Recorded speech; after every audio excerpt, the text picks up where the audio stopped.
Então, hoje, a gente está recebendo uma pessoa muito especial, uma parceira antiga também. É, a Bia é uma das primeiras que recebeu o Gentle Burst aqui no Brasil, junto com a gente também. Né? Ela fez uma parceria muito legal da clínica do Núcleo Cuidar com a gente. Então, eles têm lá um processo de... Muito obrigada. Chega um café para mim, gente. Um Que beijo para vocês. delícia. Um café e um coração, gente.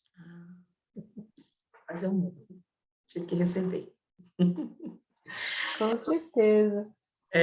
Bia acredita na nossa parceria aí no Gentle Burst, né? Conhece a nossa ferramenta, também é instrutora, tem instrutoras dentro do Núcleo Cuidar, né? Faz questão lá de sempre ter alguém que fale sobre isso. Então, é uma embaixadora, né, do Gentle Burst aqui no Brasil, e tem uma fala muito linda sobre luto. Já há um tempo eu queria trazer ela para falar com a gente, uma fala muito digna e respeitosa, porque eu acho que é assim que a gente precisa olhar para esse tema, né? E eu queria muito tempo já trazer ela para falar aqui para as instrutoras. Aqui é um grupo muito mais íntimo, Bia, sabe? A gente se encontra, a gente uma vez por mês está junto. Então, as temáticas, né, que vão surgindo, às vezes ficar só nessa temática do GB também vai esvaziando, porque ela precisa ser complementada por outros olhares, por outros vieses, né? Então, pensando nisso, eu convidei Bia para estar aqui com a gente. E queria que você se apresentasse, falasse um pouquinho aí. A fala é sua. Obrigada, então. Bom, boa noite a todas, né? Prazer muito grande estar aqui falando novamente sobre esse tema. Falei a primeira vez num evento lindo, né? Na conferência lá em Salvador. Nossa Nossa, última conferência, né, Bia, antes da pandemia. foi muito incrível aquele dia, muito incrível. Teve a presença do meu pai, até Foi lembra, Marcelo? mesmo, foi Meu mesmo. pai foi lá e, nossa, foi muito lindo. E aí o tempo passou, né? E a gente não voltou mais a falar. Esse é o meu tema de escolha. Eu sou enfermeira obstetra já há muitos anos, décadas. E nos últimos 5 anos eu me dedico, voltei, assim, eu mergulhei de cabeça no tema do luto parental.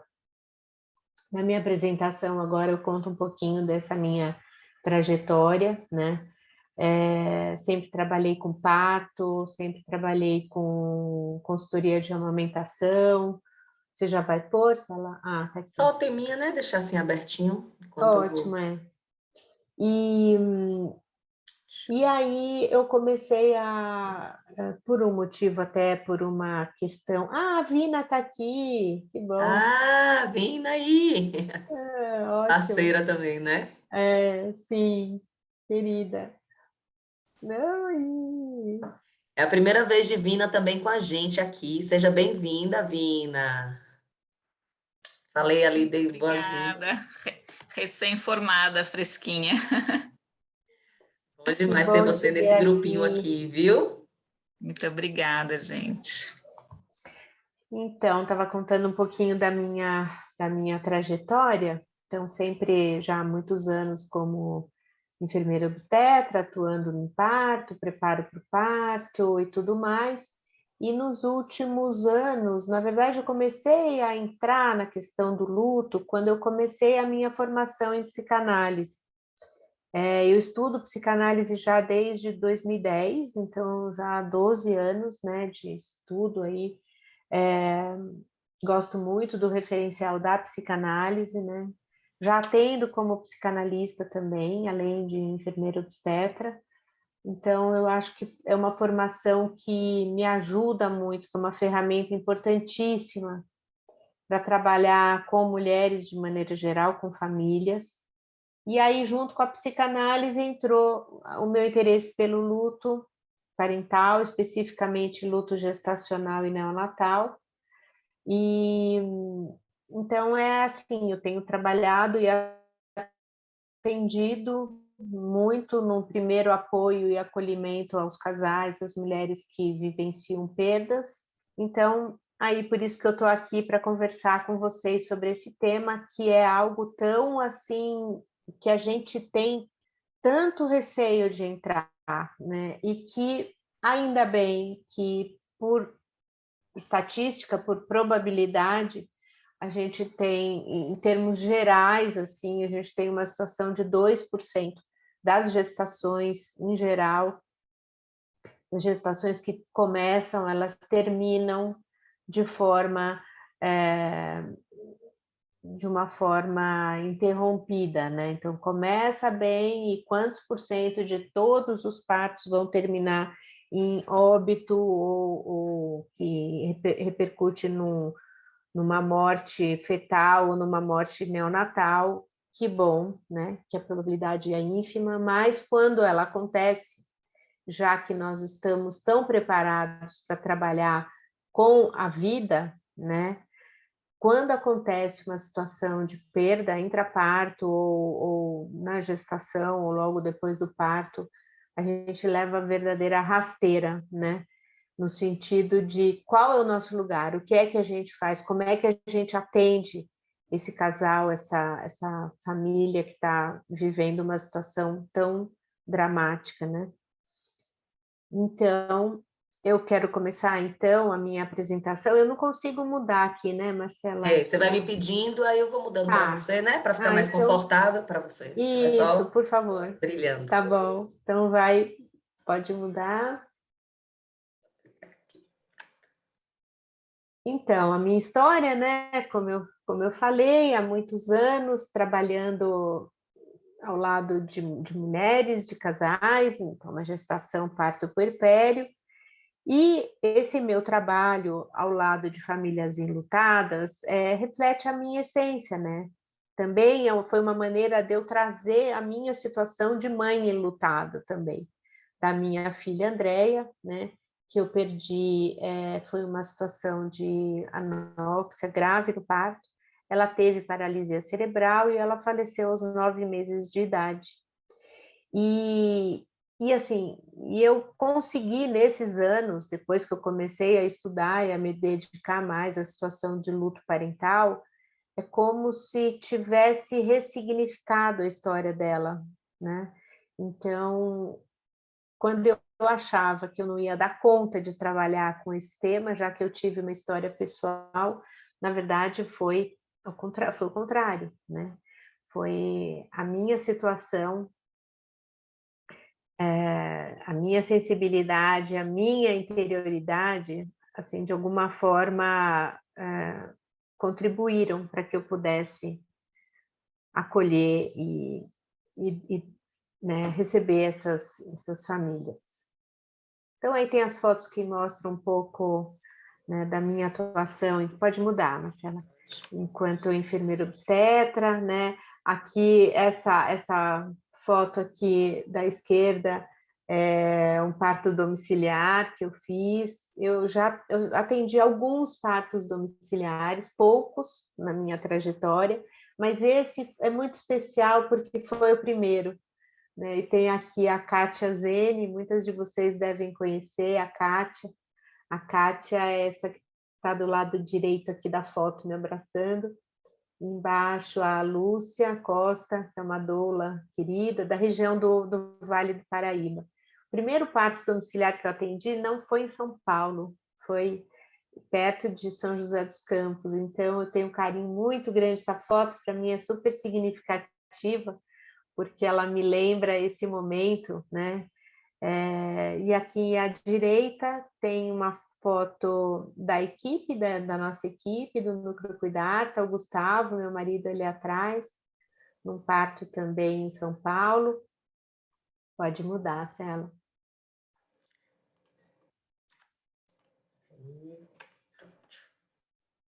E aí, eu trago um pouquinho, então, com vocês, algumas perguntas para a gente refletir junto aqui, né?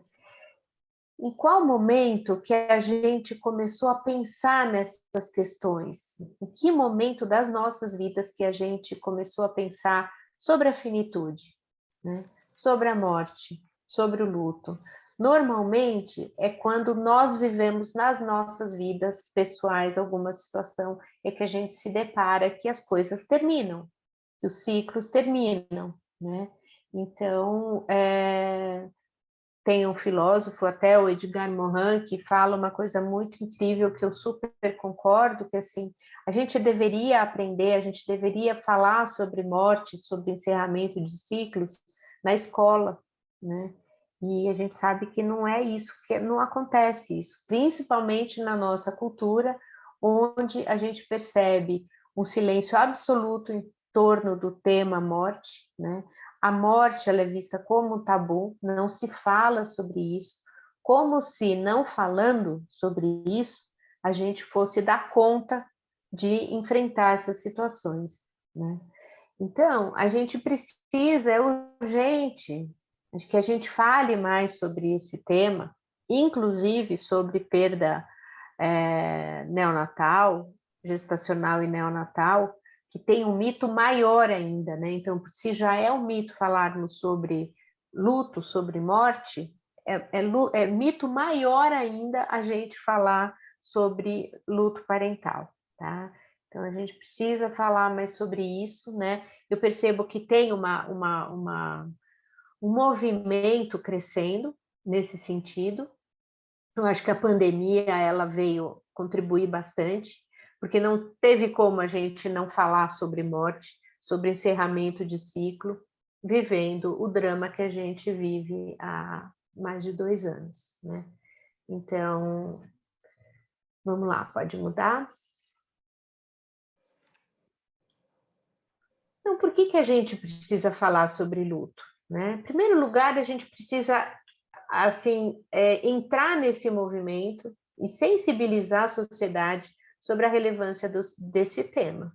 E sensibilizar a sociedade não é só sensibilizar gestantes, de maneira geral, né? A gente precisa falar sobre isso.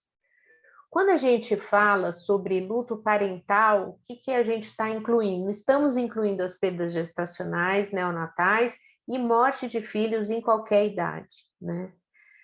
A gente sabe que, assim, tentar reprimir ou oprimir o que é sentido, muitas vezes até o que a gente sente ao falar sobre isso, porque não é só vivenciar, né? Enquanto profissionais, nós vivenciamos as nossas perdas, mas nós temos também os nossos mecanismos de repressão e de opressão, né? Sobre esse sentimento. Então, a gente deseja falar mais sobre luto, mas o que a gente observa? Que tem poucos estudos sobre o tema. E isso faz com que dificulta mais ainda a compreensão e como enfrentá-lo, né? Porque a gente não quer só falar sobre luto, a gente quer também entender como que a gente pode enfrentá-lo de maneira mais, falando agora como profissional, né? De maneira menos emotiva, né? Que é diferente de não sentir. Nós vamos entrar no tema da empatia, da compaixão, lá na frente eu vou falar sobre isso, mas a gente precisa ter as ferramentas de como que nós vamos tratar, como que nós vamos cuidar de uma mulher que perdeu um filho, um bebê, tá? Pode mudar, Sandra. Então, a gente precisa abrir espaços acolhedores como esse aqui, né? A gente está tendo essa oportunidade rara de falar sobre luto parental, né? Importantíssimo que entre na formação e na prática de vocês, né? E que a gente, assim, com esses espaços acontecendo, com a sociedade mais conscientizada, que a gente possa permitir as expressões de sentimento, né? Que alivia esse sofrimento oculto. Nós todas sabemos, quanto mais a gente põe para baixo do tapete as coisas, né? Quanto mais põe os temores, os medos, é como se aquilo crescesse mais ainda, né? A gente tem muita dificuldade em falar sobre as dores da nossa vida, né? Tem muito aquela coisa, não, vamos lá, vida que segue, vamos embora, né? Então, claro, a vida vai seguir, mas não é porque a gente quer que a vida siga porque a gente não pode entrar nunca no tema e abrir espaço para falar sobre isso, né? Nós temos no Brasil um compromisso cultural e social com a felicidade, o que é muito bom, mas pensando nessa questão de entender encerramentos de ciclos, nós falhamos muito, porque a gente fica com esse modelo de que precisamos ser felizes o tempo todo e não pode parar, né? A gente não pode nem falar sobre luto e morte, porque pode entrar um sentimento de fracasso também, solidão. Então, assim, é complexo isso, né? Qual é a medida, qual é a justa medida para a gente falar, né? Respeitar, entender, saber como acompanhar e como cuidar de um casal que está vivendo esse momento, né? Mas também não deixar que isso te tome, né? Como ter esperança com a vida, como continuar sendo feliz, mesmo vivendo essas situações tão impactantes, né? Até porque a morte de um filho, seja ele de qual idade for, se for na gestação, se for logo depois do parto, assim, a morte desse filho contradiz totalmente a ordem natural da vida, né? Ninguém espera que um bebê vá morrer, né? Que o filho vai morrer. A gente não espera e a gente não quer, mas infelizmente acontece, né? Pode mudar, Sela. Então, quanto à mãe, né, que vive uma situação de perda, além da perda do filho, ela vive a falha na função materna, de proteger e garantir a sobrevivência do filho, né?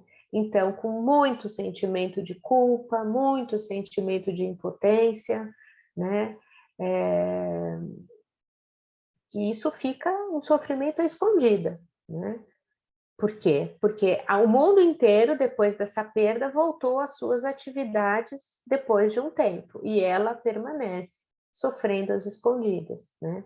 O que a gente vê é que o processo de luto materno, ele é individual e ele é longo, e ele pode ser bem longo. Pode mudar, Cela? O que a gente observa sobre o luto e os hospitais? A gente observa, de maneira geral, um despreparo profissional muito grande para lidar com essas situações, né? O envolvimento pessoal, ou existe um envolvimento pessoal na situação. O que eu quero dizer com isso? Assim, não, eu vivi uma perda, eu sei como é que é, então deixa que na equipe eu sou a pessoa que vou dar conta disso, né? O que é péssimo, porque você vai lá o tempo inteiro como o único salvador, entre aspas, para resolver a situação difícil que acontece no hospital, né? Então, ou existe um envolvimento pessoal muito grande, que é sempre aquela pessoa que perdeu um bebê ou que perdeu um filho, vai ser essa pessoa que é chamada para dar um primeiro apoio à mulher que está perdendo, essa paciente, ou então tem essa postura de se esquivar totalmente do atendimento, né? Então, poucos serviços oferecem assistência específica para mulheres que perdem filho. E aí vem a pergunta, então, pensando no contexto hospitalar, onde essa família vai buscar ajuda, né? A gente vê as situações de uma equipe, além de ser mal preparada para atendimento, nesse sentido, a gente vê, às vezes, os profissionais, eles estão em determinados plantões, só que não dá para a gente saber quando vai acontecer, né? E muitas vezes a mulher que está na vivência imediata ali de uma perda, ela precisa do atendimento na hora, né? Não dá para guardar o profissional, que o psicólogo normalmente é o profissional que atende essas situações, né? Como se os outros todos não pudessem assistir, né?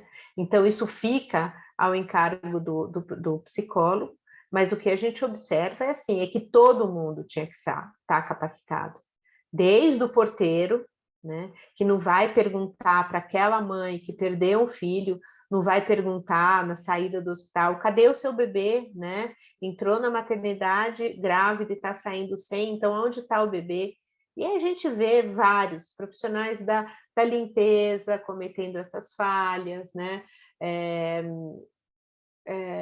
da recepção, da enfermagem, os médicos, isso é no contexto geral aqui, que a gente vai entrar também um pouco mais a fundo nisso. Pode passar, Célia. Então, o caminho se dá com a humanização do luto parental. Hoje já há alguns anos, eu vou dizer já há uns 3 anos, que esse movimento ele tomou força, assim como nós tivemos o movimento de humanização do nascimento, há uns 15 anos atrás, mais ou menos, que ele começou, o movimento da humanização do luto parental está ganhando força agora, né? Já existe forte em muitos países. Nós aqui no Brasil, nós nos espelhamos no caminho da Inglaterra, mais uma vez, né? Não só na humanização do nascimento, a gente olhou muito para como a Inglaterra, de maneira geral, caminhou e nós seguimos a onda. Agora, na humanização do luto parental, a gente se baseia também nos modelos ingleses, australianos e canadenses. Tem pouca coisa, mas assim, o movimento é forte, principalmente na Inglaterra. Pode passar, Célia. Bom, o luto na perda gestacional e neonatal, em primeiro lugar, é um luto não reconhecido, tá? O que faz com que seja muito mais difícil, já que a sociedade tende a desconsiderar e minimizar esse luto. Então, é complexo isso, porque pensar no luto não reconhecido, quando a gente fala de luto não reconhecido, então eu estou me referindo ao luto na perda gestacional e neonatal, ao luto de pets também, de animais domésticos de estimação, também são lutos não reconhecidos, o luto de parceiros LGBT, QIA+, também são lutos não reconhecidos, e aí vai, e tem outras situações, mas os principais são esses, né? Então, a gente vê muito a sociedade desconsiderando, não só para mães, né? Como para os outros casos que eu falei, mas é assim, olha, não, você é nova, daqui a pouco você vai ter outro, né? Isso é não reconhecer o luto. Essa frase já é uma amostra desse não reconhecimento, né? E de uma minimização desse luto e desse sofrimento dessa mulher também. Tipo, volta a trabalhar, você voltar a trabalhar é muito melhor do que ficar chorando em casa. A gente vê até pelo reflexo disso no tempo, na licença, né? Na licença, que muitas empresas não concedem licenças maiores ou já obrigam as mulheres a voltarem a trabalhar muito em seguida de uma perda, de um abortamento, por exemplo, né? Para não dizer dos homens, né? Os homens, eles não têm nem esse direito. Então, a gente tem muito ainda que caminhar, mas estamos caminhando nesse sentido, que o movimento aqui no Brasil é muito recente. Então, mas as coisas vão acontecer, estão acontecendo já. Não de uma maneira uniforme no país, mas pontualmente em alguns estados, em alguns locais onde tem grupo de ativistas mais fortes, né? Pode mudar, Sérgio. O luto na perda gestacional e neonatal, é incrível isso, mas a gente percebe uma atitude de compaixão muito menor. Então, quanto menor é a perda é mais precoce, menor a compaixão. Então, uma gestante que perde um bebê com 20 semanas, se considera muito que aquela mulher considera, né, que ela não perdeu um filho, ou que o filho era pequeno, 20 semanas só, você nem estava sentindo ainda, ou então, se é uma perda mais precoce ainda, pior ainda. Então, 10 semanas, eu já vi gente comparando o tamanho do feto, olha, era só um fetinho, né? Então, quanto menor, mais precoce a perda, menor é a compaixão que se tem, né? Então, o que é um agravante seríssimo é isso, é a falta de informação sobre a causa. Muitas vezes as mulheres passam tem perdas e perdas, uma atrás da outra, e não se sabe o porquê que está acontecendo aquele monte de perda em sequência, né? Não se faz rituais, né? E não existe a memória palpável. Isso nos estudos sobre luto, a gente percebe que o ritual é importantíssimo, o ritual de despedida é importantíssimo, assim como ter memórias palpáveis sobre aquele filho que não está lá, não está mais aqui, independente da idade gestacional, tá? Pode mudar. Então, como que a gente pode acolher a mulher e o casal em situações de perdas perinatais no ambiente hospitalar? Pode mudar? Bom, cuidado empático e humanizado, né? O cuidado empático, eu me refiro a você tentar se colocar no lugar do outro. Nunca vai dar, né? Por mais que uma pessoa, uma mulher tenha tido uma perda gestacional, a perda gestacional de outra mulher vai estar sendo sentida e vista de uma forma que é só dela. Então, não é isso, da gente sentir não, eu sei o que você está sentindo. Não, eu posso imaginar o que você está sentindo, eu posso imaginar a dor que você está tendo, né? Apoio à família, mas sem tomar decisões por ela. Então, não tentar apressar, né? Evitar resoluções rápidas. Assim, não, vamos tirar logo esse bebê daqui para ela não se chocar, ou para ela não guardar lembranças ruins, né? Isso é uma resolução rápida e talvez seja boa para o esquema do hospital. Então, quanto mais rápido, isso eu observo, quanto mais rápido se tira um corpo morto, né, você está tirando a situação da morte e entrando de novo naquele processo de linha de produção que a gente percebe que tem em muitos hospitais. Então, não é por aí, né? Para quem está vivendo a perda naquele momento, é importantíssimo que se honre o momento, né? E que se é um rito de passagem, a morte é um rito de passagem, mesmo que seja para um bebê de 10 semanas, né? E eu gosto de falar de bebê e não feto, porque o bebê, independente do nome que ele tenha, dá mais lugar a ele, né?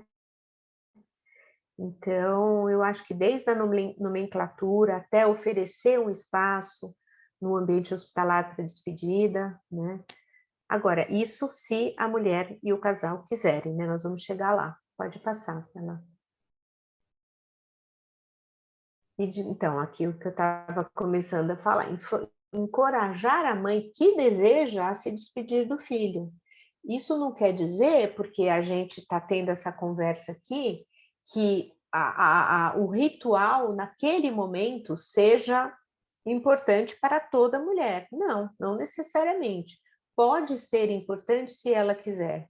De repente, essa mãe que não quis nem entrar em contato corporal com o filho, porque no momento ela não conseguiu suportar, né, aquela situação, às vezes mais tarde é que ela vai entrar em contato, né? Mais tarde, meses depois, anos depois, não dá para a gente dizer em que fase do luto que ela vai estar, né? A gente não consegue prever nada disso. Por isso que é tão importante o acompanhamento, né? É importantíssimo que a gente possa separar a família enlutada. O básico, né, gente? Nunca colocar uma mãe que acabou de perder, de ter um abortamento, ou de ter um natimorto, que ela esteja ao lado de uma mulher que está lá com o bebê chorando e mamando. Isso é uma crueldade sem fim, assim, né? E para isso precisa de um plano de ação coletivo e institucional, né? Não adianta um setor só, não adianta só a equipe do centro obstétrico ter um cuidado de separar essa mulher que acabou de ter uma perda. Não adianta que seja só, claro, melhor assim do que não ter nada, mas o que eu quero dizer, enquanto plano de ação coletivo e institucional, é que o ideal é que o hospital inteiro esteja envolvido nesse treinamento e em oficinas de sensibilização, porque senão ela tem essa situação de um acolhimento adequado na hora ali do parto, né? E aí ela vai para o alojamento conjunto ou vai para a ala já da internação, e aí entra o pessoal da enfermagem, normalmente perguntando, né? Mamou bem? Bebê mamou? Não, não mamou porque ali não tem bebê, né? Então, a gente pensa hoje já em estratégias de identificar esse quarto dessa mãe enlutada, dessa família enlutada, com símbolo, para que todo mundo que chegue lá, que pode ser um adesivo na porta, porque não basta só estar escrito no prontuário, né? Porque não são todos os profissionais que vão ter acesso a essa informação o tempo inteiro. Então, já se pensa em identificação para o quarto. Então, colocar um adesivo grande, né? Na Inglaterra, por exemplo, em Londres, eles colocam borboleta, uma borboleta lilás na porta de cada quarto, né? Ou no leito, quando é enfermaria, para que todo mundo possa ver. Então, identificou ali a situação, né? De forma institucional e não só uma equipe ou outra, né? Para isso precisa todo mundo ser treinado e sensibilizado com relação a esse tema. Pode passar. Bom, é importantíssimo, né, cuidar de quem cuida, né? Cuidar, essa equipe, ela precisa ter o suporte psicológico, né? Ela precisa entender, porque não é só entender como é a comunicação empática, né? Ela precisa ser acolhida nas suas dores, nos seus lutos. E uma outra iniciativa é a criação de redes de apoio. A gente já tem vários grupos no Brasil que trabalham com luto gestacional e neonatal. O Núcleo Cuidar, que é a clínica que eu sou diretora, a gente tem. Depois eu vou passar uma relação ali para vocês, para quem tiver interesse, mas em todos os estados já tem representantes, já tem grupos que fazem atendimentos e rodas virtuais com alguma frequência, então ou quinzenal ou mensal, mas já tem muita gente trabalhando com isso, né? Isso é muito bom. Importante a gente pensar também na licença de trabalho e licença para os homens, para os pais, né? E que seja de uma maneira uniforme para o país inteiro. Não pode acontecer um tipo de benefício no estado e o outro não ser contemplado. Então, a gente precisa ter uma atitude oficial, né? Para que isso caminhe de forma mais rápida. Pode passar. E aí vem as frases que a gente deve evitar, né? E principalmente nós, profissionais da saúde, a gente precisa evitar mesmo de usar essas frases para uma mulher que acabou de ter uma perda. Então, pelo menos foi no comecinho, pelo menos não deu tempo de se apegar, pelo menos você é nova, pelo menos você tem outros filhos, pelo menos não veio com problemas e logo, logo você engravida de novo. Quando a gente fala todas essas frases que começam com pelo menos, é como se a gente estivesse anulando esse filho, esse fato, esta perda na vida dessa mulher, né? E o que essa mulher ela mais precisa, já que a sociedade inteira vai fazer, infelizmente, de negação do que aconteceu a ela, pelo menos nós profissionais, né, da área da saúde ou da área da saúde, eu sei que ninguém quer notar, mas assim, muitas vezes numa atitude que é o reflexo da nossa angústia e dos nossos lutos não reconhecidos e não vividos, de manter silêncio numa hora de dor, né? É muito difícil a gente se contentar só com um toque na mão ou um abraço. A gente quer falar algo para aliviar a dor daquela mulher, mas na verdade a gente está aliviando a nossa, né? E nem está aliviando a nossa, porque a gente está só tamponando algo que não foi muito bem elaborado, né? Pode passar.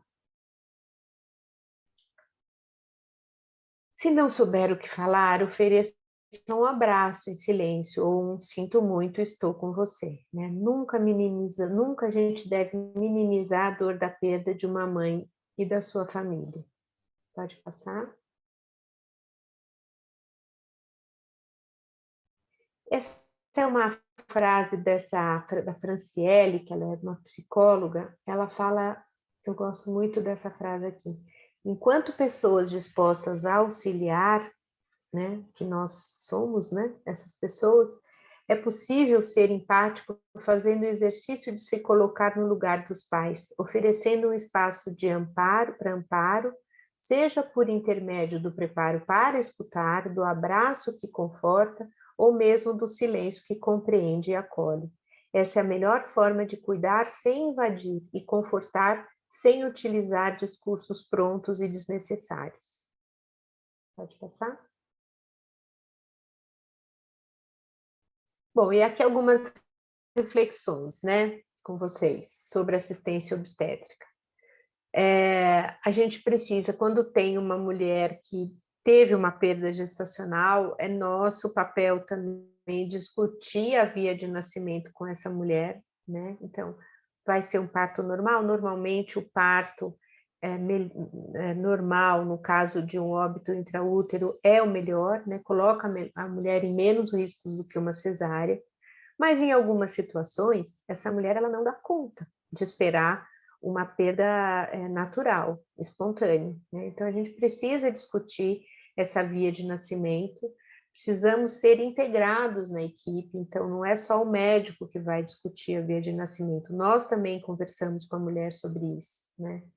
A gente precisa saber se essa mulher vai querer, a mulher e a família vai querer ver o bebê ou não após o parto, no caso de um natimorto, né? Quais são os cuidados com o bebê? Como que essa família quer que o bebê seja apresentado a ela, né? De que maneira? É para apresentar logo depois que nasceu?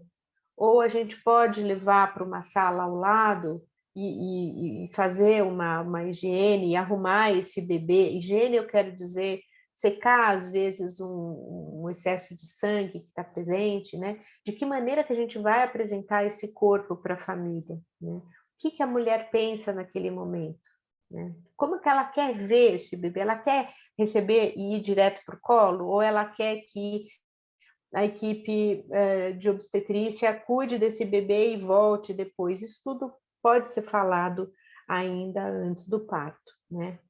Para mulheres que perdem os bebês intraútero já depois de 35, 36 semanas, que já vai ter a produção de colostro, né? O que a mulher quer fazer com esse leite após o parto? Que ela vai ter leite, né? Ela não precisa receber o tratamento de enfaixamento das mamas, né? Sem saber que ela tem a opção de doar o leite que ela produz se ela quiser. Então, já é rotina, em muitos hospitais ainda é rotina, o enfaixamento de mamas e a medicação para inibir totalmente a lactação. As mulheres, elas nem sabem que elas têm direito a doar esse leite. Tem muitas mulheres, tem uma que faz um trabalho lindo, ela é de Minas Gerais, a Natália, ela faz um trabalho muito bacana porque ela foi atrás desse direito dela, né? Ela não concordou com a interrupção do processo de lactação, ela quis doar porque foi através da doação do leite dela, após a perda da filha, é que ela conseguiu fazer um trabalho, iniciar um trabalho de luto, né?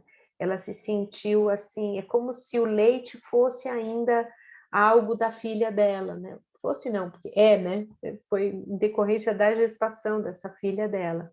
Então, é muito importante isso, a gente não pode excluir esse direito ou esconder esse direito que as mulheres têm, porque o leite é algo como sangue, né? É produção do próprio corpo, então cada um faz o que bem entender com esse produto, né? A gente recomenda também muito a caixa de lembranças do bebê, caixa de memórias, né, onde a gente vai colocar digitais do pé e da mão, as pulseiras que foram usadas no hospital, fotos, a primeira roupa usada, tudo isso faz parte dessa caixa de memórias, que isso também, já tem um hospital em São Paulo, que vai inaugurar agora, que já tem, é o primeiro hospital, a primeira maternidade que vai ter a caixa de memórias para os bebezinhos natimortos ou para as perdas gestacionais, né? Já, aí eles aproveitam e fazem toda uma divulgação, né? Primeiro hospital do Brasil a ter, hospital privado, a ter oferecer a caixa de memórias, então entra, tudo bem que entra como marketing, mas já estão fazendo alguma coisa, né? Pode passar, Cela.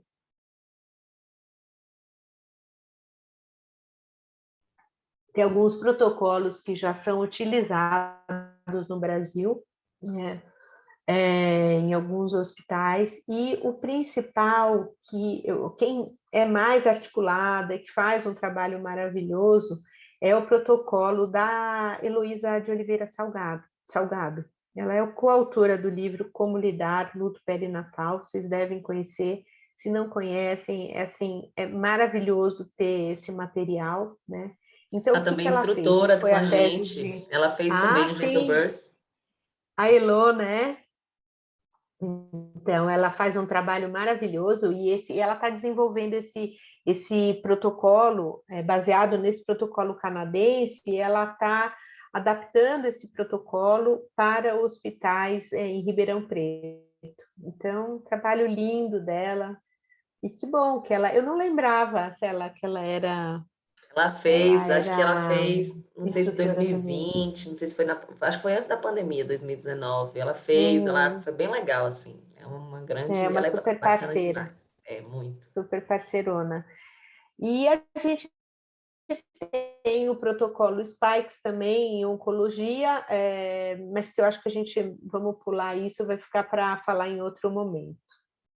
Pode passar, Cela.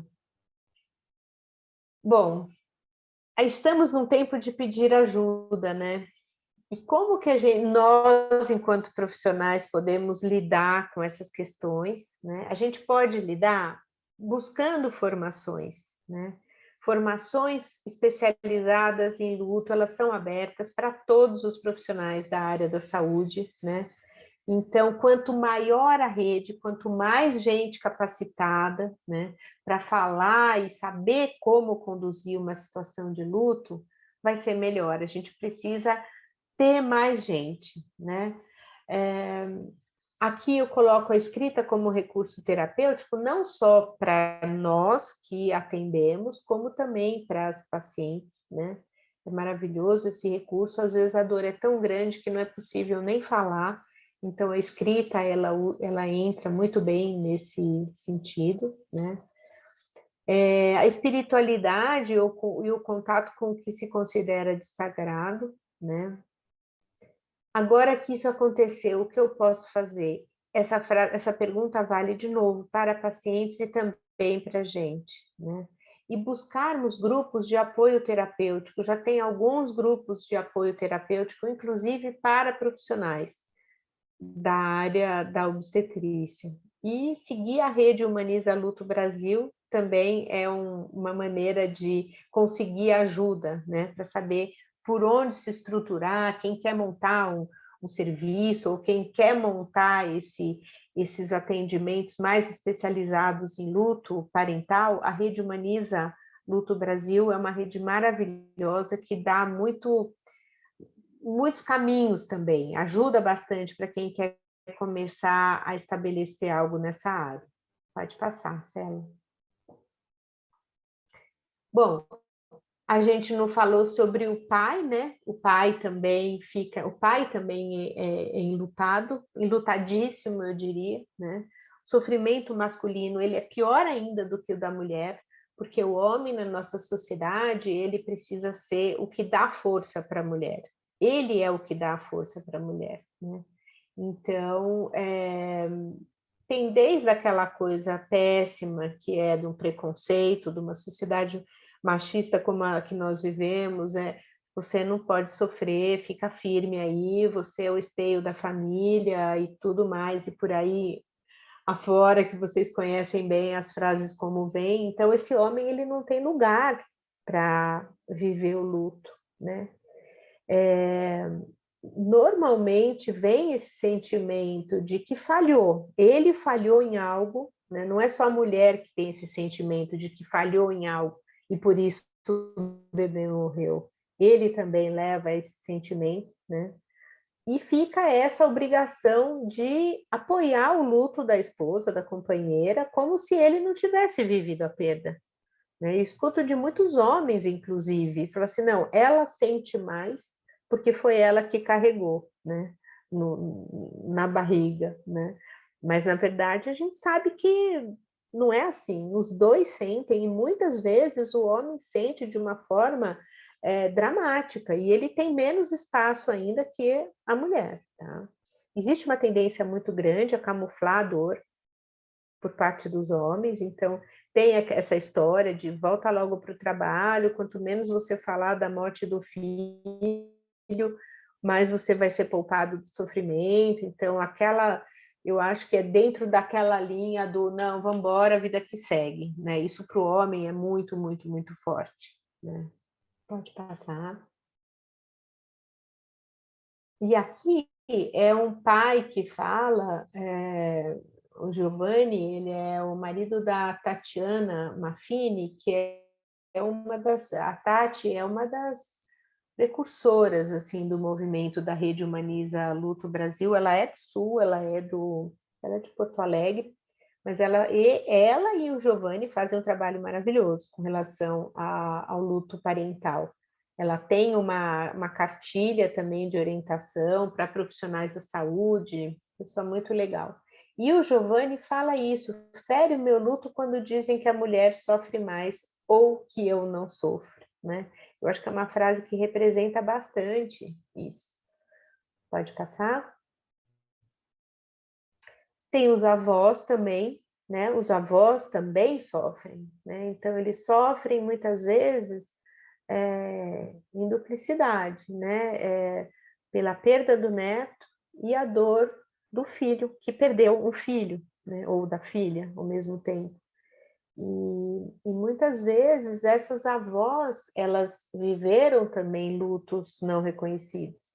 Quantas mulheres, quanto mais, isso é incrível, quanto mais a gente fala sobre o tema, quanto mais a gente fala sobre perda gestacional, parece que mais se ouve, nossa, aconteceu na minha família assim, a minha mãe, minha avó, minha tia, quantas pessoas que viveram perdas parentais e que guardam essas dores. A gente teve na época ainda que a gente podia fazer os encontros presenciais, eu tive uma situação lá no Núcleo Cuidar que me tocou demais. Uma senhora, acho que, sei lá, assim, de idade, acho que ela devia ter uns 75, 80 anos, ela foi acompanhar a nora numa roda de acolhimento às perdas parentais. Ela chegou, assim, levando mesmo a nora, né? Ela falou, não, minha nora, você precisa desse espaço.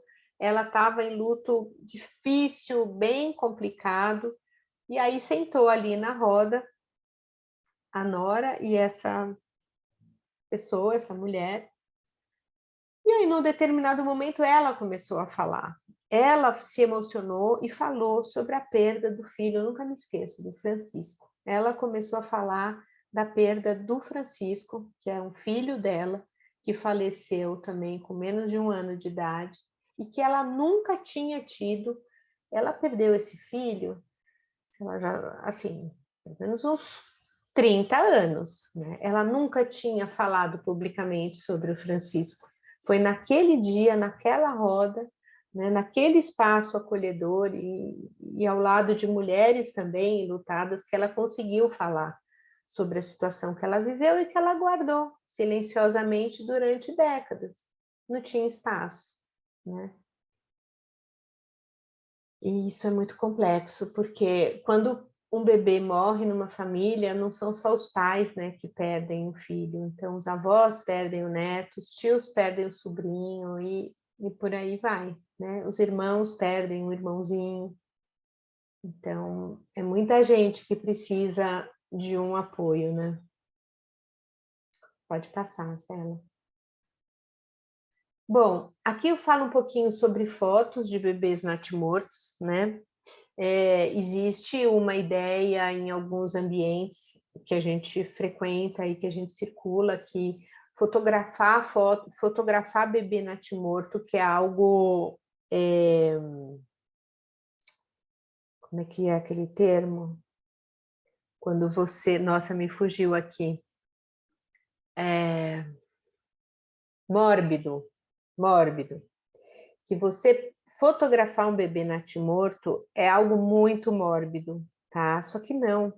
É muito importante que essas fotos aconteçam, porque, assim, muitas vezes, o único registro que vai ter e que essa mulher e esse pai, futuramente, ou no momento que eles quiserem, vão poder fazer um ritual de despedida, vai ser através da foto.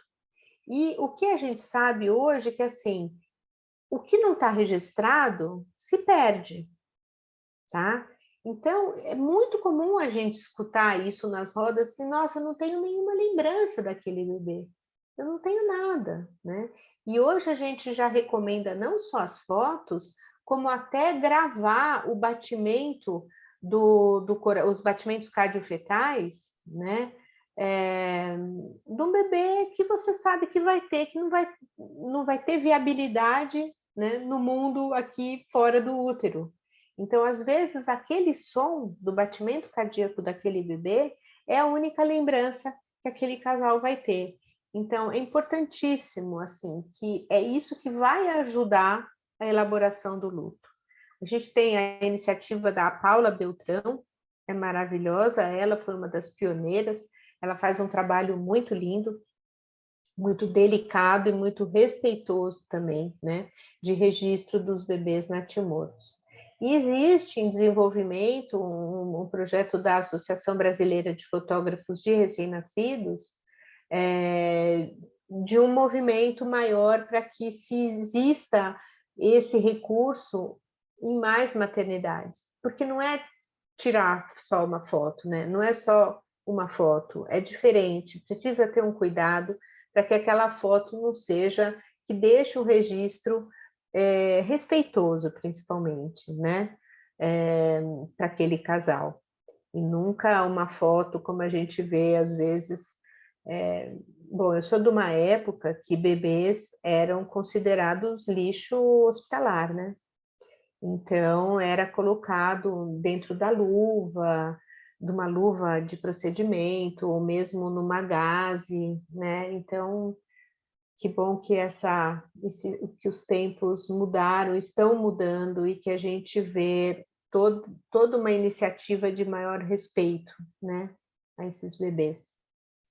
Pode mudar, sabe?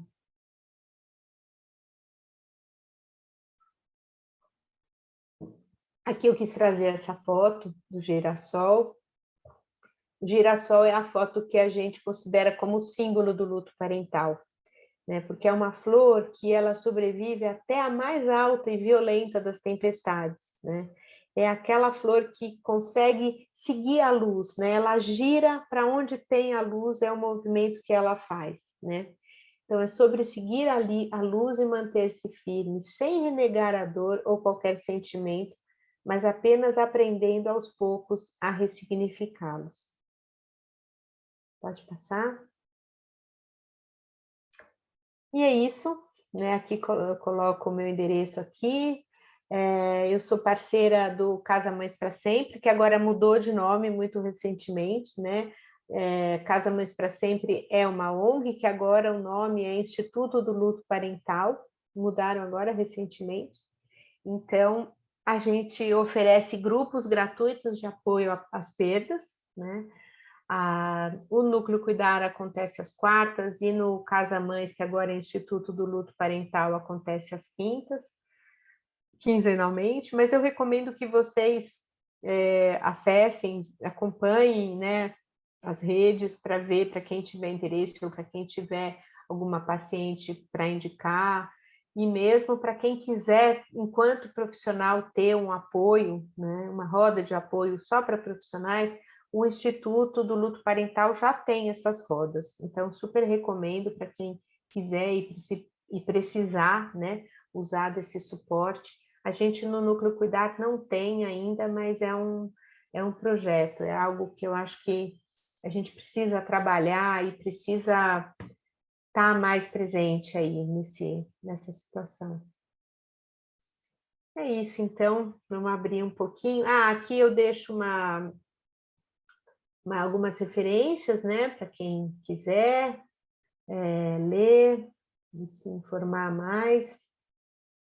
Aqui, ó, que eu falei aqui embaixo, a cartilha de orientação ao luto parental é da ONG Amada Helena, que é essa ONG lá do Rio Grande do Sul, que tem a Tatiana Maffini.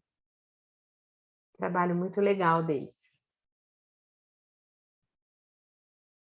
Aqui tem meu Instagram, quem quiser me seguir, @BeatrizKessel e o Insta do Núcleo Cuidar. Obrigada, gente. Maravilhosa. Tão linda essa fala, Bia. Ai, obrigada. É rápido, né? Um conteúdo tão gigante que assim. Mas eu acho que como um primeiro contato, assim. Bem complexo. Você conseguiu fazer um abarcado assim de tudo que a gente precisava, né, inicialmente trazer. Então, queria te agradecer muito, né, pela fala linda, leve, doce, como sempre, um tema tão profundo e assim a gente ouve com essa sensação mesmo assim de muita uma sensação positiva, né? Um tema ele não precisa ser denso, né? Ele pode ser um tema leve, tem pertencimento, sua fala tem muita energia de pertencimento. Então, vamos abrir para as meninas trazerem perguntas, falas, assim, foi muito minha vontade de agradecer, né, de tão bom que foi, mas Obrigada, querida. todo mundo aí. Vamos ouvir vocês. Como que isso chega para vocês, esse tema? Aonde que pega? Aonde que dói? À vontade, quem tiver com a câmerazinha fechada, quiser abrir, quem tiver também, quiser continuar fechada, quiser fazer sua colocação, sua pergunta, pode ficar à vontade. Estamos aqui. Vai lá, Paulinha, fique à vontade. E, Paulo, já fui lá gostar da página da Beatriz, já mandei uma mensagem. Ai, que bom. Este tema não é fácil para mim, não é? E nem sei se vou conseguir falar. Nosso fale abraço. Fale o que você quiser. Não se sinta pressionada. Eu sou enfermeira obstetra também, não é? Então, ao longo de 16 anos, já tive assim várias situações, não é? E é aquilo que a Beatriz diz.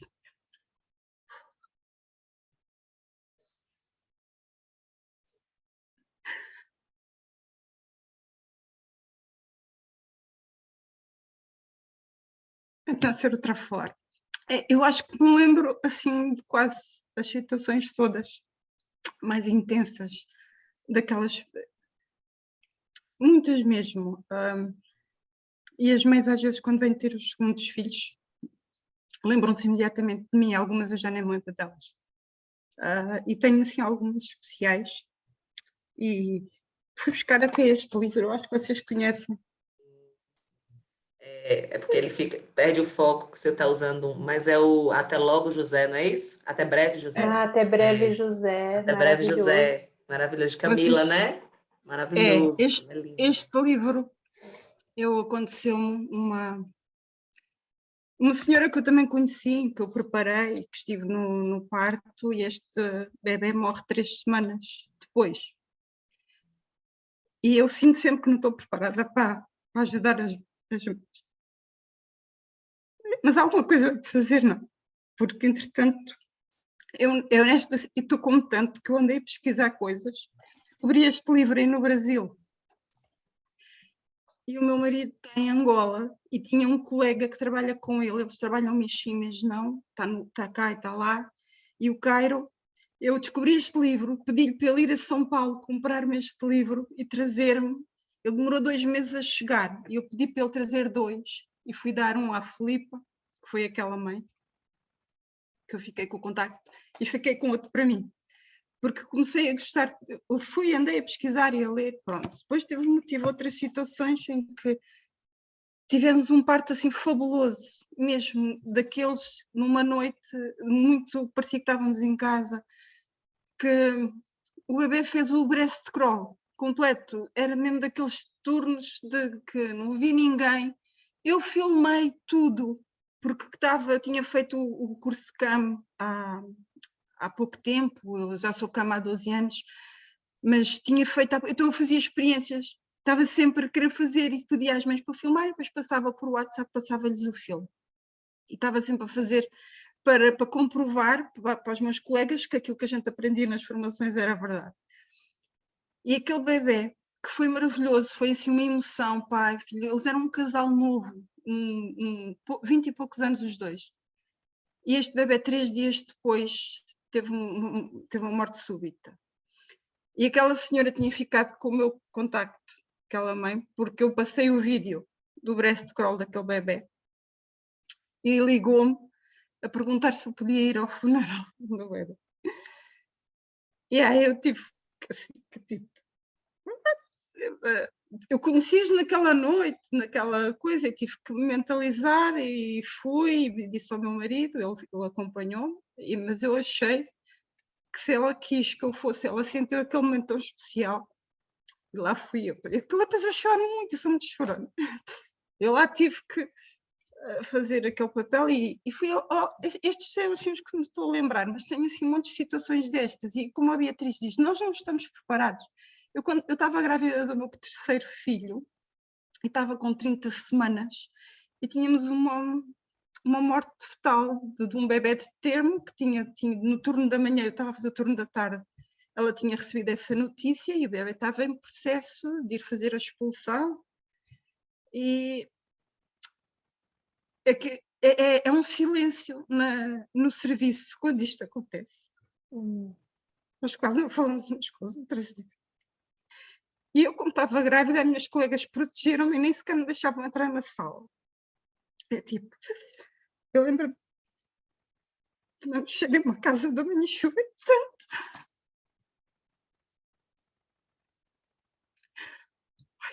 Agora ela começou a falar, olha, eu vou-me calar, não quer mais. Mas pronto, é muito preciso isto que ela fala, de o profissional também estar preparado, porque nós não estamos. Sim. Sim, Paula, eu acho que é isso, sabe? Quais são os espaços, né, que você... Nada, zero. Então... Mas tive muito mais. Eu lembro, entretanto, elas quando vêm ter outros bebês, assim que engravidam, vão procurar. E ainda que anda a enfermeira Paula para dizer que vou ter outro bebê e depois recebo fotografias que elas encontram não sei como no Facebook, olha, coisas assim. Mas não é fácil. Sabe que interessante, você falou, eu gosto muito de usar o termo, que a gente não teve a oportunidade agora, porque senão seria muito conteúdo, mas a gente trabalha muito com a ideia da atitudes compassivas, tá? Que vem de um conceito de compaixão que é muito trabalhado em cuidados paliativos. Então, a sua atitude com aquela primeira senhora que você se referiu, que você foi dar o livro Até Breve, José, você teve, sem saber, talvez, de uma maneira muito instintiva, você teve uma atitude de compaixão, porque a atitude compassiva, ela vai além da empatia, sabe? A atitude compassiva é você se colocar no lugar do outro e você, enquanto profissional, fazer algo por ela ou apresentar um caminho para ela. Então, quando você oferece esse livro para essa mãe, você teve essa atitude compassiva, que é o que a gente hoje trabalha muito, que é uma importantíssima ferramenta de comunicação em situações de luto, de perda.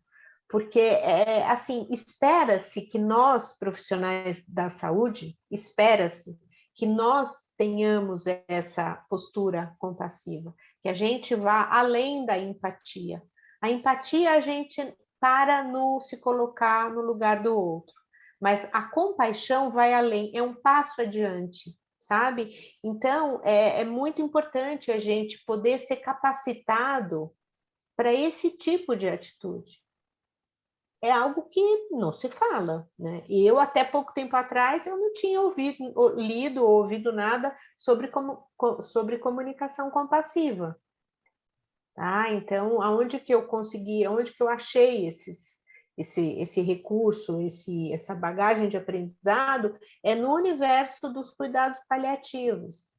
Então, assim, que as coisas caminham muito juntas, a gente precisa buscar esse tipo de ambiente, porque quando a gente busca esses ambientes de aprendizagem, onde todo mundo já fala sobre, você vai criando mais bagagem, você vai adquirindo mais recursos para quando você tiver uma situação, você saber como agir. Não é você deixar de sentir, não é você deixar de chorar, porque, né, já passou do momento onde se falava que o choro é sinal de fraqueza. Não existe isso. Isso aí é bobagem, né? Eu acho que isso já ultrapassei, porque eu sofri anos e anos. Eu sou enfermeira há 30 anos, né? Sou parteira há 16, mas eu sofri tanto a achar que era má profissional, porque eu chorava junto com os doentes. Vocês não estão bem a ver, morria o doente.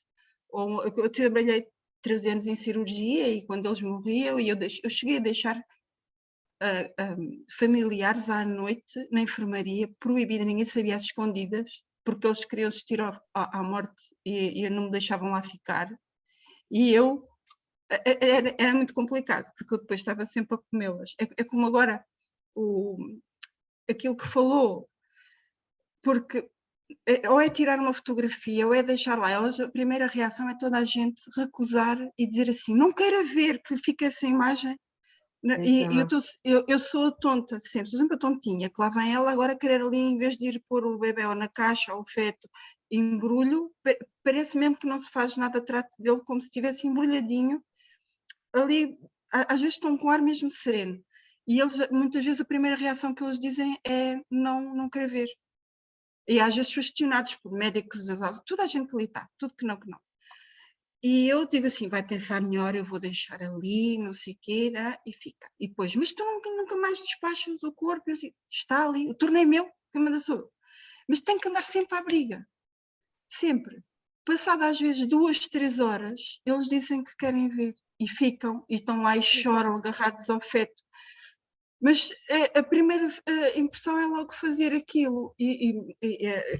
Pronto, é sempre aqueles comentários. Eu já aprendi... mandam para cima de mim que eu tenho as costas largas e eu não quero saber, porque é sempre aquele comentário mais melindroso, e eu fartava-me depois de chorar para casa por causa dos comentários que eu vi. Isto já me passou também. É violento, né?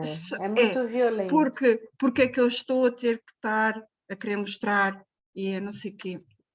Não é fácil.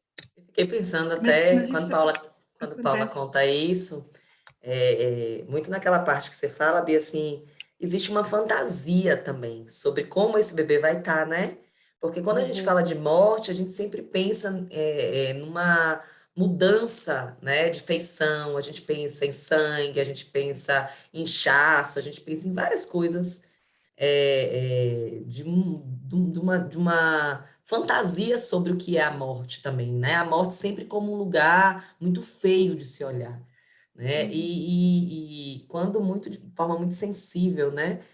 Paula, eu adoro a fala dela, porque ela sempre traz essa irreverência que é da natureza dela, mas muito sensível, né? Ela sempre muito sensível a esse lugar, e ela diz, né, sobre essa coisa de deixa no meu turno aqui eu decidir, deixa esse bebezinho parado, porque nesse primeiro processo mesmo, essa negação, né, Bia, que vem, não quero ver, não quero olhar, mas depois vem aquela sensação assim, e a gente pode informar assim, o seu bebê tá lindo, tá bonitinho, se você quiser olhar, você pode olhar para ele, né? Talvez você queira olhar e ver com quem ele se parece, porque tem um monte de coisa ali, né? Um monte de quando um bebê, né, mais velho, né, que você consiga fazer esse tipo de associação.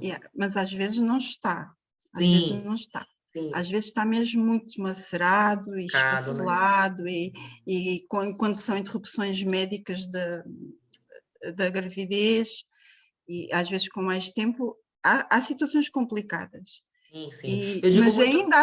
ainda assim, quando há uma interrupção médica em que eles estão num processo muito sofrido porque tiveram que fazer aquilo, eu às vezes até acho importante eles perceberem qual é que era a deformação, porque às vezes vê-se mesmo que aquilo não era compatível com a vida, até para eles conseguirem ficar melhor com a decisão que tomaram.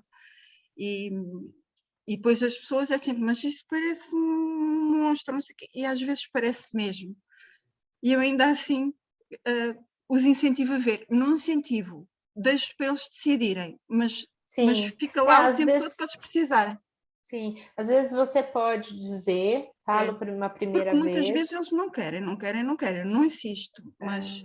E espera um tempo, né? E pergunta novamente, olha, continua ali o seu filho, você gostaria de ver e tal, né? Tentar dar nome, né? Qual é o nome que ele tem? Então vai aos poucos aproximando. Sim, né? sim, sim. É muito legal essa fantasia, essa Obrigada, coisa que Paula Paulo. traz também, assim, desse outro lugar, né? Que eu falei muito pensando nesses bebês que vêm e que, né, que tem uma realização do processo, que às vezes é um luto de o porquê que aconteceu. Mas tem Eles esse às outro vezes lugar que às vezes tem nome, assim, tem um porquê real. E aí Paula traz muito essa coisa, né, de que olhar, às vezes, a incompatibilidade com a vida também acolhe, né? Verdade, esse bebê não teria como, né, ter espaço para essa vida. Então, verdade, são duas vertentes que também são acolhedoras em dimensões diferentes, né? E violento também é quando às vezes esses bebês das interrupções nascem com vida e estão ali às vezes 1 hora, às vezes menos, e a gente percebe que não é para reanimar e é muito complicado para quem está a gerir cá do outro lado. Sim, muito. E até essa coisa eu ainda não consegui, que é esse bebê que nasce ainda com vida, convidar os pais para eles ficarem a fazer este processo ao colo. Eu ainda não consegui também fazer isso, mas era uma opção também. Sim, mas aí precisa ver Porque se os também acho pais que querem, né? sim, é. Não colocar como eu regra, tenho, né? sim, não, é sempre questionando. Eu tenho uma pessoa conhecida que quis fazer todo esse processo e o bebê já estava sem vida e quis fazer pele a pele e tudo, quis ter o bebê em cima, quis fazer tudo, não foi comigo, eu ouvi o relato, eu conheço a pessoa, mas não foi na minha presença, ela depois relata esta história e como ela sentiu positivo toda a equipa ter acolhido aquilo tudo que ela quis. Pronto, não presenciei e também só de ouvirmos custa. Mas pronto, tenho essa situação, às vezes, dos bebés que nascem com vida e não são compatíveis e não sei também. Mas Obrigada, Paula. eu só convido elas a assistirem e guardo, nunca, aquilo que a Beatriz estava a dizer, não é regra nem imposição. Sim. Se bem que quando eu faço isto tenho uma equipa inteira, assim de uma equipa toda, que nós somos 30 e tal, só 2 ou 3 pessoas é que fazem este convite para olharem e para ficarem e para acolherem. E aquilo, não né? é uma prática muito fácil de se conseguir. É aquilo que eu falei, né, Paulo? O ideal é que seja institucional, né? E não isolado como uma ou duas que podem fazer, né? Olha, eu achei tão bonito uma série de ideias, a borboleta, o fazer o kit, acho que é uma coisa engraçada, até para o nosso voluntariado, nós temos um grupo de voluntariado, se calhar a gente oferece uma coisa aos bebezinhos que nascem, se calhar ter uns kits, eu achei interessante, eu vou ter que tentar rever vai ficar, não é? Para tirar ideias. Paula é a mulher das ideias, Bia. Então, Olha. possivelmente, ela vai atrás de você, lhe futucar Pode, e dizer, venha ô, atrás. Bia, Ô, Paula é maravilhosa. Paula, dá até para fazer. Eu já deixei Dá uma até para mensagem lá. fazer. Eu já deixei uma mensagem na Beatriz. Que é Viu, para não perder. Paula? Vamos nos falar. Mas você sabe que tem grupo de voluntários que fazem até a roupinha especial para o tamanho de cada bebê, porque assim, tem mães que querem vestir o corpo. Sim. E aí não dá para pôr com tamanho de roupa de recém-nascido, né, nem de prematuro, às vezes precisa ser menor ainda. Então, nossa, tem muita coisa legal para ver. Tem um trabalho na Inglaterra, num hospital lá em Londres, nossa, que é maravilhoso. As voluntárias fazem cestinhos adequados ao tamanho do bebê que nasce. Não, tem muita coisa para fazer. Trabalho que só está começando, eu acho. Acho que a Dilma queria falar alguma coisa, Dilma?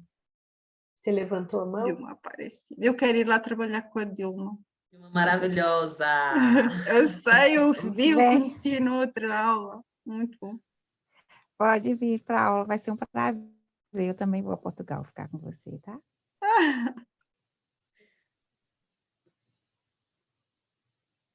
Me ouviram? Não, Estamos a Dilminha, ouvir. cortou. Não. Aí eu cortei para mim. Não ouvi. Ah, bonita, né? Pode falar, Dilminha. Agora eu estou te ouvindo. Pode Agora falar. A internet está falhando.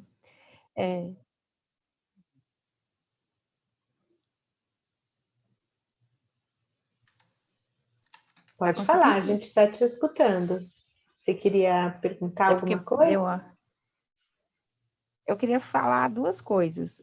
A primeira em relação ao óbito natural mesmo, que acontece naturalmente, porque aquela gestação não teve condição de seguir em frente, que é muito mais fácil, muito mais acolhedor para mim como profissional, que eu sou enfermeira obstétrica, então eu consigo compreender essa parte do óbito, né, e acolher melhor essa mulher. E a outra questão é que nós moramos no Brasil, que é um país de extrema intervenção, né? Muitas vezes os óbitos acontecem pelas condutas mesmo, né? E aí eu acho que fica uma situação muito ruim, porque você não pode falar eticamente a causa daquela morte, porque às vezes você até sabe por que ela está acontecendo. Você precisa de ter uma Muito importante falar isso sensibilidade para também. acolher essa família. Você precisa ser ética, você precisa ser firme e você precisa cuidar da sua equipe. No caso da enfermeira obstetra, cuidar da sua equipe técnica, cuidar da família, cuidar da sociedade mesmo, porque quando a mulher engravida, ela não engravida sozinha, a sociedade engravida com ela, né? Então, essa parte eu acho a parte muito difícil, porque você precisa passar por cima de tudo isso e ainda assim colher essa família, né?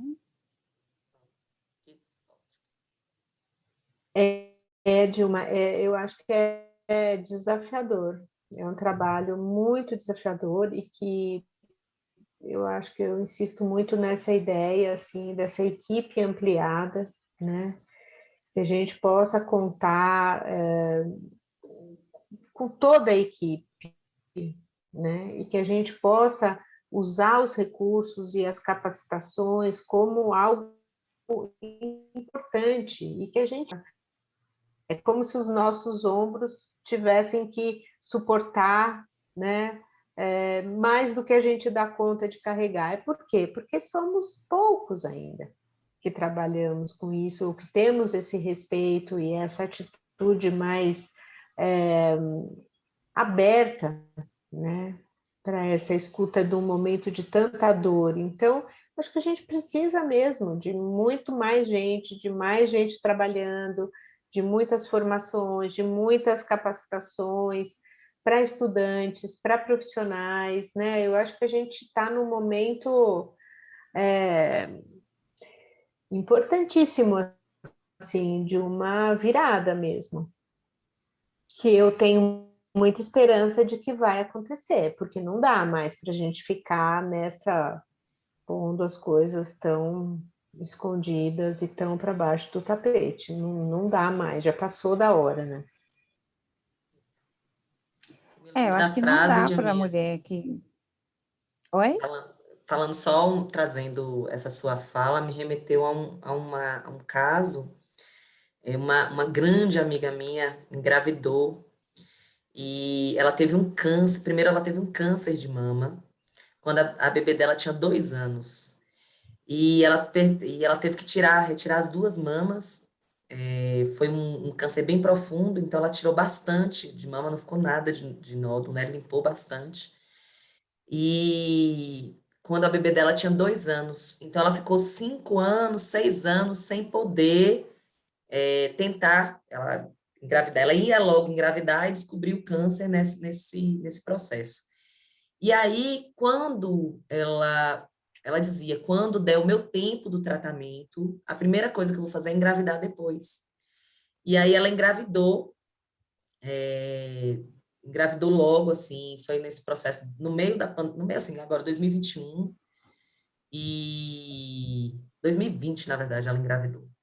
E ela tentou fazer nesse processo, um movimento diferente, que foi um movimento muito de apropriação desse parto. Então, ela contratou doula, quis parir normal, foi de encontro o sistema familiar dela, que é um sistema extremamente opressor, e bancou, né, o enfrentamento, contratou doula, e o fato é que ela vai para uma profissional complicada, assim, uma profissional que vende o parto nas redes sociais de um jeito bem lindo, faz aquela, né, venda de imagens de parto, e a gente vinha ouvindo, né, eu moro numa cidade de 380 mil habitantes, então é uma cidade pequena, a gente sabe quem são os profissionais, a maioria deles, né, principalmente se faz sucesso. E num determinado momento eu tentei dizer a ela assim, ó, cuidado, assim, né, profissional nova e tudo mais, mas você não pode dizer ao outro, né, vá ou não vá, porque eu nunca passei por ela, eu não tenho propriedade, e a doula fez o mesmo processo. Enfim, ela foi para um trabalho de parto em que ela fez tudo, entrou em trabalho de parto, fez o GB, né, fez todo o processo e no meio do trabalho de parto dela, a doula dela começa a me mandar mensagem: Marcela, eu estou assustada, eu estou desesperada, eu não sei o que fazer, a mulher está enfiando a mão, colocando a citocina demais, eu estou assistindo um processo muito complicado. Uma hora, meia hora depois, ela disse: Marcela, eu chamei a médica do lado e disse: olha, tudo bem se for para uma cesariana, ela está preparada, se ofereça a ela a possibilidade de uma cesariana. E a médica continuou intervindo, intervindo, intervindo. A bebê nasce extremamente pesada já, bem complicada, né? E 8 dias depois, a bebê faleceu, né? E aí eu acho que a fala sua foi muito dura, porque essa doula me disse assim: Marcela, a sensação que eu tenho é que eu estuprei ela, sabe? Porque eu vi tudo acontecendo, eu sabia o que estava acontecendo e eu não podia falar. A minha sensação era de conivência com aquela profissional. Eu não tive lugar de fala naquele espaço. Então, foi assim, ela depois disso, ela inclusive dolou muito pouco, ela foi para psicólogo, a doula, assim, viveu dores, o luto dessa doula foi muito pesado, né, muito forte, e eu fico, assim, a sua fala mexeu muito, foi nesse canto para mim, o tema de luto é um tema realmente que atravessa o luto perinatal, mas é isso, assim, o profissional que assiste essa cena, né, e que às vezes não tem espaço para intervenção, sabe? É o profissional que às vezes não consegue se posicionar, e como é que ele carrega esse luto também posteriormente, né? Que espaço, é como a Bia falou, assim, fortemente, é preciso ter lugares em que a gente possa falar, porque também é muito forte para quem fica, quem assiste, né?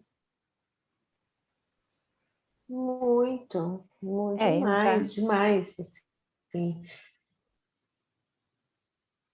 Fala, Dilma, desculpa. não, sem problema.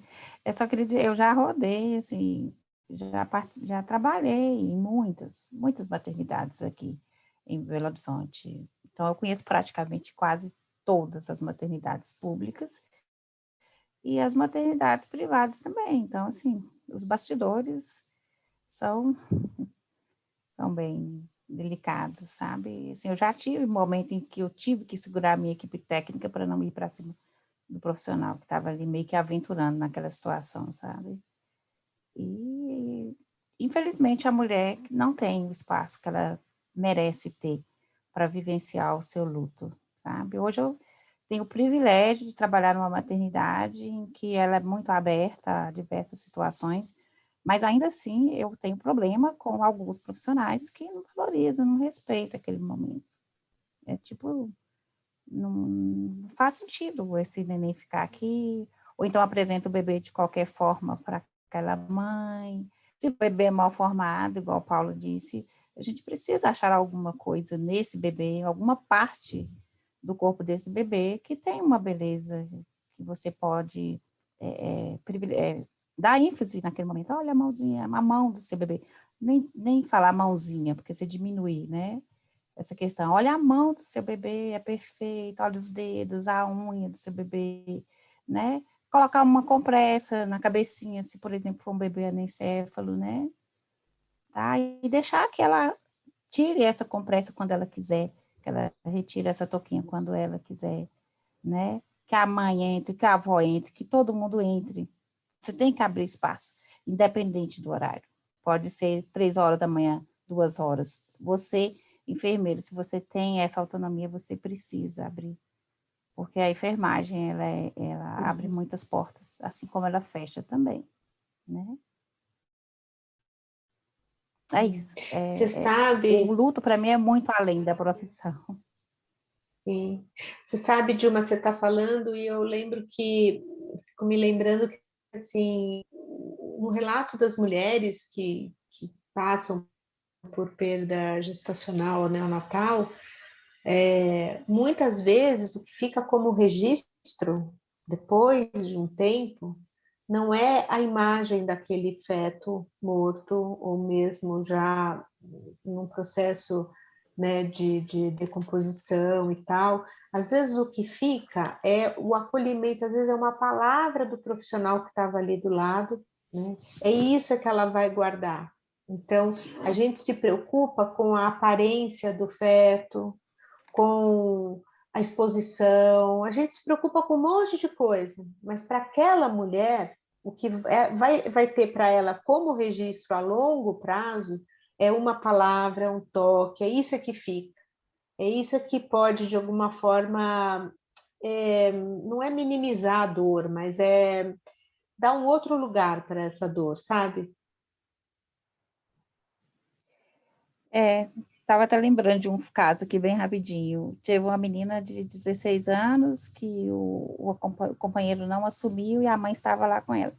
E era um dia de calor, uma noite de calor. Aqui é bem quentinho, né? Aí ela falava, mãe, eu estou sentindo muito frio nos meus pés. Meus pés estão frios. E a mãe falava, quando ela sente frio no pé, ela fica tão desconfortável.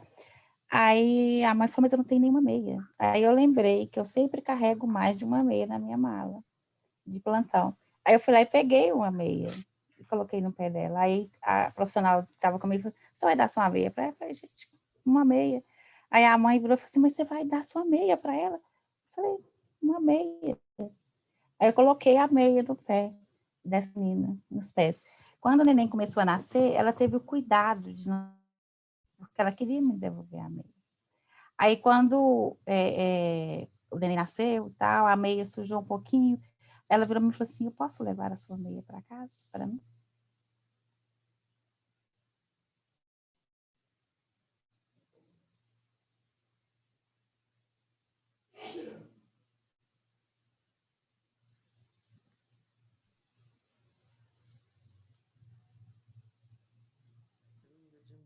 Sempre doce. Eu acho que eu dei uma pausa aqui, né? Eu fiquei meio congelada, assim. Acho que todas nós, eu sentia. Todo mundo. Gente, mais alguém quer colocar? Vina, fica à vontade, é seu primeiro dia, tá aí caladinha. Você viu que a gente é conversadeira, né, Vina? Bem-vinda. Só agradecer mesmo, assim, né? Um tema tão profundo, tão bonito, né? E como você falou mesmo, né, Beatriz trouxe de uma forma assim que dá para ouvir, né? Assim, dá para acolher, dá para pensar. Na formação, eu não acompanho parto, né, como doula, mas eu fiz a formação, e na formação que eu fiz a gente teve uma aula sobre luto, assim, né, achei importante, né, a gente poder ouvir. E no Ciaparto também, não me lembro de que ano também que eu fui, que também fui assistir a palestra, assim. E é bom saber, né, que está crescendo o número de profissionais, assim, né, voltados para esse tema, porque realmente, assim, é uma dor que não dá para imaginar, né, assim, o que é, né, eu tenho 2 filhos adolescentes, assim, né, não passei por nenhuma perda, mas é algo que a gente precisa realmente ter um olhar, né, e um coração gigante para poder acolher essas famílias, né. Então, muito obrigada, Beatriz, aí pela luz aí, pela fala. Contem comigo nos espaços de vocês, nos trabalhos, quando precisarem trocar algo, conversar, me chamem, estou super à disposição. Gente, Beatriz é sempre assim, viu? Leve, doce, encantadora, tudo que ela toca vira ouro. Muito obrigada, como eu lhe disse, né? Só você entrar com sua beleza que você já ocupa espaço. Ah, Stella. Foi um dia muito especial, apesar do tema denso, foi muito bonito te ouvir, assim. Eu gosto, esse grupo é um grupo que eu tenho muito carinho, assim, Obrigada. as Prêmio. Nossos encontros a gente vai criando muito afeto, a gente vai criando histórias e vai acompanhando. Então, você chegou assim, quase que virou assim, um grupo de mãos dadas, assim. Então, muito obrigada, assim, pela sua energia boa, Ah, eu que né? agradeço. Vamos lhe Contem chamar muito muitas vezes, comigo viu? quando precisar. Vou Me chamar chamem. muitas vezes. Você é parceira. Meninas lindas, muito Ai, obrigada. queridas, obrigada. É um prazer estar aqui com vocês. Aqui já passa da 1h30 Fiquem da todas manhã. bem. Só mesmo vocês, feiticeiras, para estar aqui até à 1h30 da manhã. Um beijo para todas. Vocês são Antes de vocês saírem, deixa eu tirar uma fotinha quem ficou. Adoro tirar fotinha para botar no grupinho. Peraí, deixa eu só.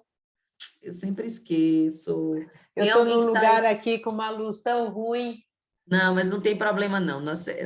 A galera entrou e saiu. Muita gente deixou beijo para você, viu, Bia?